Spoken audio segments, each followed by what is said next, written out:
guys, the Comics Kid 2099 here. Today I want to talk to you about the Disney Channel original movie Avalon High. This came out in 2010, and if you are interested in watching this movie, it is on Disney Plus. It is also available to rent on Amazon Prime. And I should go ahead and say this movie is not my cup of tea. I do not like high school coming-of-age stories. They are just not something that I enjoy watching. A lot of the material that we have in this movie feels like Smallville, but done worse. And if you know me at all, you know that that is me saying something. I do not care for Smallville. So I should already say this is not something that I enjoy. But I do think that this is the movie that these people wanted to make. And I shouldn't fault them for making something that I am not set out to enjoy. Now, I knew very little about this movie. I went into it about as unbiased and cold as you can. I knew that it was based on a book written by Meg Cabot, and I knew that it was different from the book. My sister read the book a long time ago and watched the movie a long time ago, and I remember her telling me about it, but I didn't remember any of the specific details. But I went into this movie and did not care for it.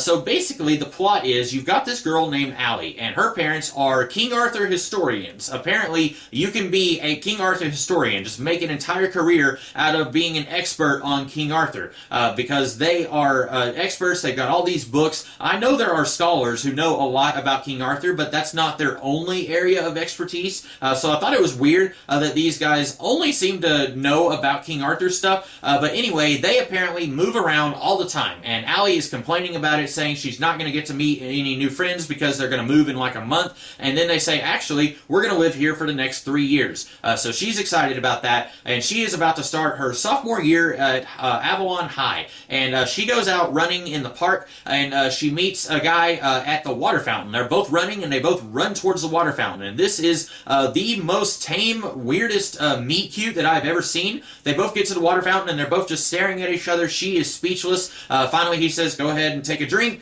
She does, and then he takes a drink, and then they go their separate ways. And I should point out, I do not like love at first sight movies. I hate it. I wish that human beings in movies would just act like human beings. When you meet someone, yeah, you can say, wow, that is the most attractive person that I have ever seen in my entire life. But then maybe you spend 5 minutes with them and it's like, oh, that is the most racist person I've ever met in my entire life. She sees this guy and instantly she's in love with him. And then it all works out fine. Spoilers, I just once would like to see a character like, oh, I think I'm in love with that character. Oh wait, no, I'm not. I prefer characters spend a little bit of time with each other, and then over the course of spending time, it's like, hey, I've been spending a lot of time with that guy. I think I'm starting to develop feelings. Something like that. That's how I prefer love stories happen. That's not what this movie does. These two meet each other, and she is instantly head over heels in love with this guy. And I'll go ahead and name him. His name is Will, and I may accidentally call him by one of the other character names. Will is the captain of the football team. He is a quarterback, and I have no idea how high school football works. I think that Will is also a sophomore in high school. I think. I'm pretty sure he's the same age as Allie, and her parents say we're going to spend the next 3 years here, and she says that means I'll get to graduate from Avalon High. Now, I guess maybe that means that her graduation will take place sometime within the next 3 years. It might be next year, or it might be at the end of this year, but I was under the impression that she was a sophomore. I could be wrong. But anyway, he is the captain of the football team, and he's the quarterback, I think. Again, I don't know anything about football. His best friend's name is Lance, and his girlfriend's name is Jenny, and he also has an evil stepbrother. I don't remember the evil stepbrother's name.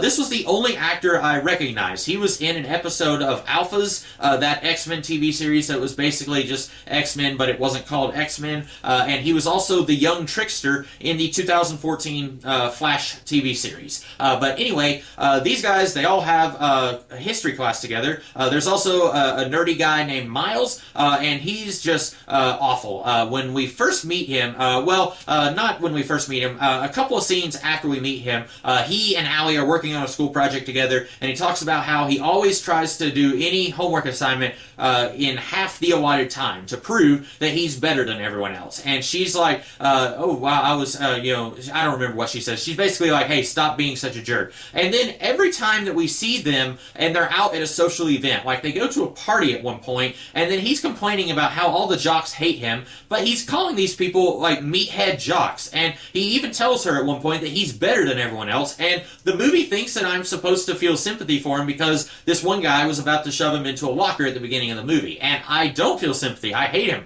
I don't want to see this guy in the movie. But anyway, all these guys are taking history class with Mr. Moore, and apparently they are spending weeks and weeks talking about King Arthur. Now, I remember high school. In the 4 years of my high school career, I remember one teacher talking about King Arthur on one day. I do not think anyone ever would spend weeks and weeks talking about King Arthur stuff. So thought that was a little weird. But anyway, Mr. Moore pairs everyone off, and Miles, he gets paired up with Allie. And Miles, we find out he gets flashes of precognition. At one point, anytime he screams and grabs his head and bends over, that means he's having a telepathic vision. And he tells Allie, you need to tie your shoes. And then later, when she's going out for the track team, her shoes are untied. And then it takes like 3 or 4 times of him doing this before she finally calls him out on it and says, are you psychic? The first time, I think I would have said, hey, what's going on with that? That's really weird.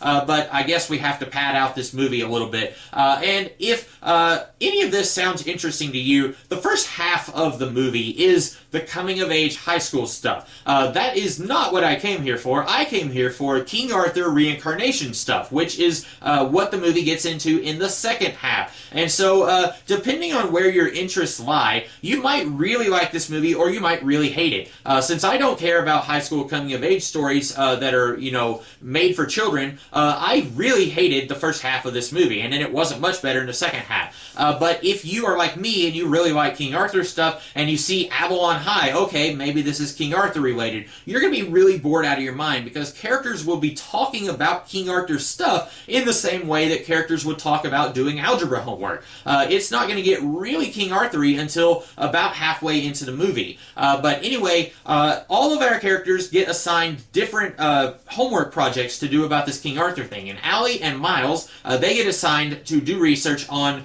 the Society of the Bear, or the Cult of the Bear. I don't remember what it is. And anyway, Allie goes to her parents and says, can you tell me about the Cult of the Bear? And basically, this is an organization that believes that King Arthur and all of his fellow Knights of the Round Table and allies are going to be reincarnated someday. And there's a secret page in the book that Miles finds that says it's going to happen on the day of the lunar eclipse and a meteor shower. And somehow, Allie thinks, well, Will is the captain of the football team, so he must be King Arthur. And I guess I will say Will does have virtue. He is very ethical. At one point, one of his fellow football players throws a football towards some of the people on the track team, and he's like, oh, it's funny, isn't it? And Will is like, no, I'm sick and tired of you guys acting this way, go apologize. So he's a good guy. He's very virtuous, kind of like what King Arthur is sometimes. And so I like that the movie isn't just saying, well, he's popular, so he's King Arthur, but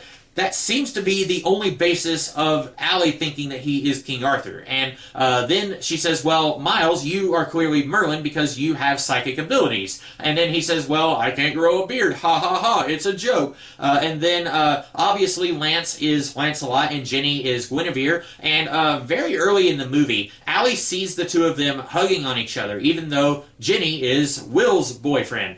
Jenny is Will's girlfriend and Lance is not. And Allie sees them, and then later she's at a party and she sees them again, and these two are not subtle at all. And I guess you could say that neither were Lancelot and Guinevere. There are some stories where it makes it pretty clear that everyone already knew that they were having an affair. It's just that Mordred and Agravain actually had to catch them in the act of in order to say, hey, these two are committing treason, and then that's what led to the fall of Camelot. But people like Gawain and Percival already knew it was happening, they just didn't say anything. So maybe the movie's going for that, but these two are not making any effort to hide that they are cheating on their best friend. And the second time that they get caught, because the first time Allie is a good distance away and she sees them and they see her, but then later they're making out with each other at this party, the door's wide open, and Allie sees it again.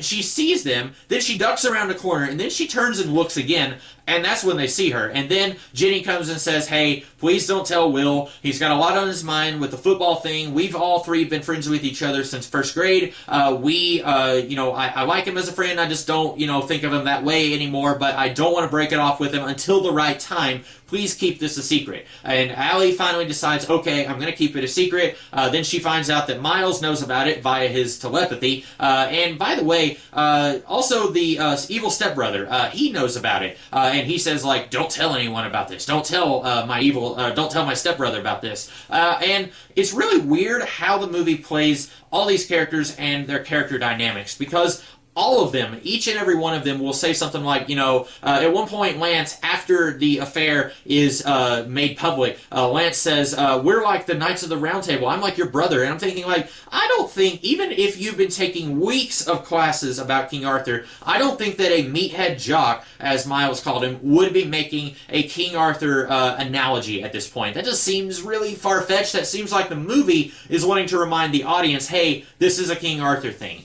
But anyway, about halfway into the movie, that's when Allie and Miles find out that there are actual King Arthur characters here. And then we find out Allie's parents, apparently the reason that they have been moving around so much is that they are looking for the reincarnation of Arthur. And the reason they moved to this town is apparently because Allie's mom believes that Will is the reincarnation of King Arthur. I don't know what makes her think that. I don't know what she is basing this educated guess on. But anyway, eventually, Allie tries to tell Will, hey, this is going to sound crazy, but you are King Arthur. This is after Will finds out that Lance and Jenny are cheating on him. They are in their car, and he parks right beside their car, and as he's walking by them, he sees them necking with each other, and then he runs off to go pout. Like I said, these two are not hiding their relationship with each other at all. Allie goes to him and says, you are King Arthur, and he says, you're right. Metaphorically, I'm like King Arthur. I need to go win the football game.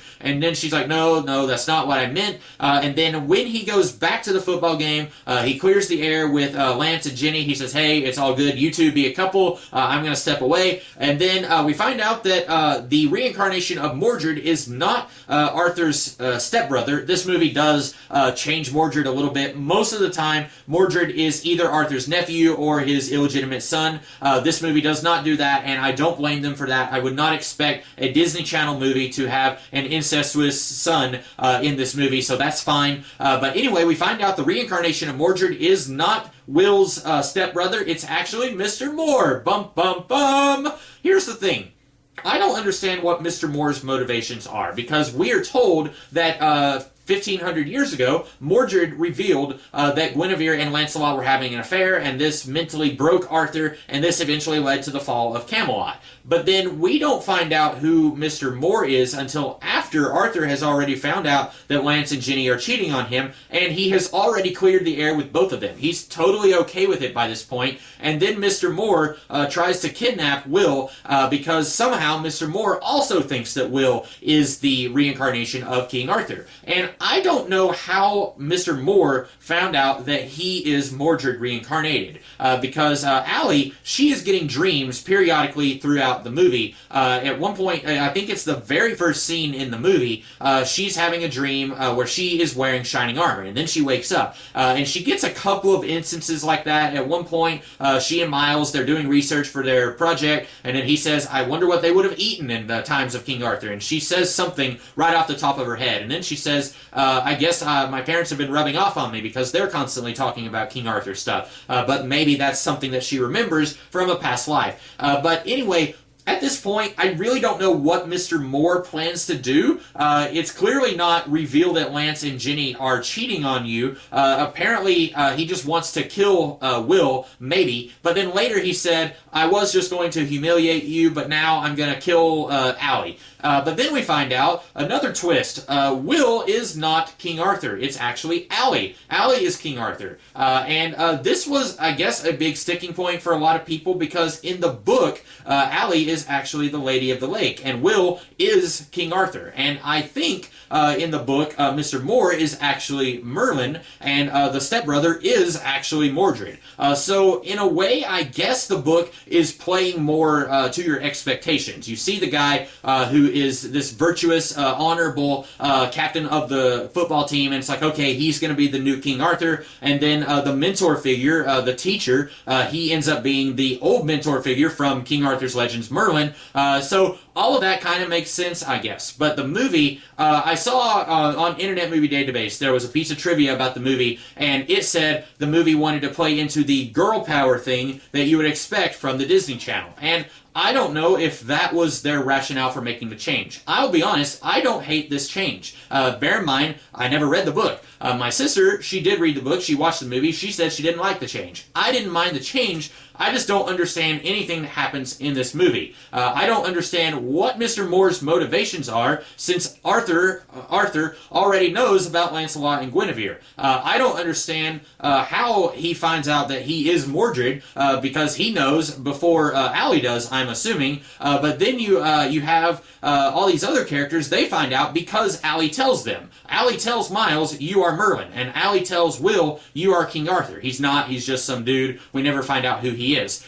She tells all these people who they are, and that's how they find out. So, how did Mr. Moore find out? We don't know. But anyway, then there's a sword fight scene where the characters from the present day are now in shining armor, and they're on a beach, and then we see Lance, he's there, even though he wasn't there when we found out that Mr. Moore was Mordred, because they're in the drama department. Mr. Moore, he comes out of the shadows like a big reveal, wahaha, I'm evil, and then it just instantly cuts to, now they're on the beach wearing shining armor, and like I said, Lance is there fighting, and it's a big battle, but Lance wasn't with them when this denouement was happening. So that was really weird. But then eventually, because Allie is King Arthur, we were told earlier in the movie that any sword in King Arthur's hand will become Excalibur. And she's holding a prop sword from the play that's going on, and then she is able to defeat Mr. Moore, and then the Night Guard comes in, and then Mr. Moore tries to say that these kids attacked him, but the Night Guard doesn't believe him,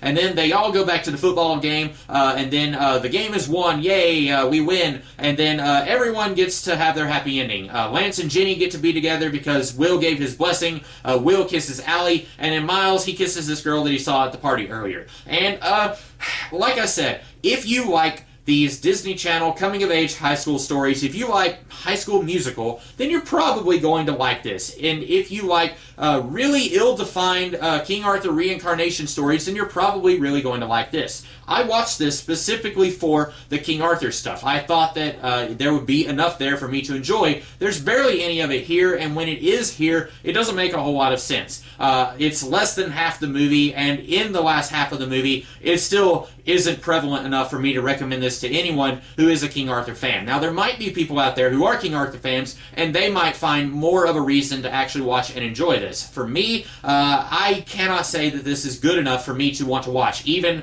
with all of the King Arthur stuff. So that's about all that I can say. I guess if I had to find some positive things to say, the movie did do a good job of finding some actual real actors. A lot of these are people that you will see in other real things. Like I said, the guy, I forgot to talk about Evil Stepbrother. Turns out he's not evil. He's actually a member of the Order of the Bear, and he said he had to pretend like he was a bad guy so that Mr. Moore would trust him. And then that never comes anywhere. We never see Mr. Moore say, hey, Evil Stepbrother, I trust you because you're mean to your stepbrother, so I'm going to let you in on a secret. I'm actually Mordred, and I'm going to try and humiliate him. We never get anything like that, so this was basically just trying to fake out people who read the book. Hey, you think that he's going to be the bad guy. Guess what? He's not, even though it doesn't make any sense. But anyway, basically, you had the guy, he was in the few episodes of The Flash. There's one girl, Jenny. I think she was in Castle. I've never watched Castle, but I was looking up some of these actors. The guy who plays Will, he plays Chase in the Runaways TV series. So there are real actors here. The girl who played Allie, she was in Tomorrowland. So it's not like they went and found a whole bunch of people who never acted again and are just really bad. I think these guys are doing a good job with the material that they have. The problem is the material that they have is awful. So that is about all that I have to say. I feel like my voice is going away. So I hope you guys liked this video, and if you did, be sure to check out whatever I do later on. In the meantime, have a great rest of the day. Catch you later.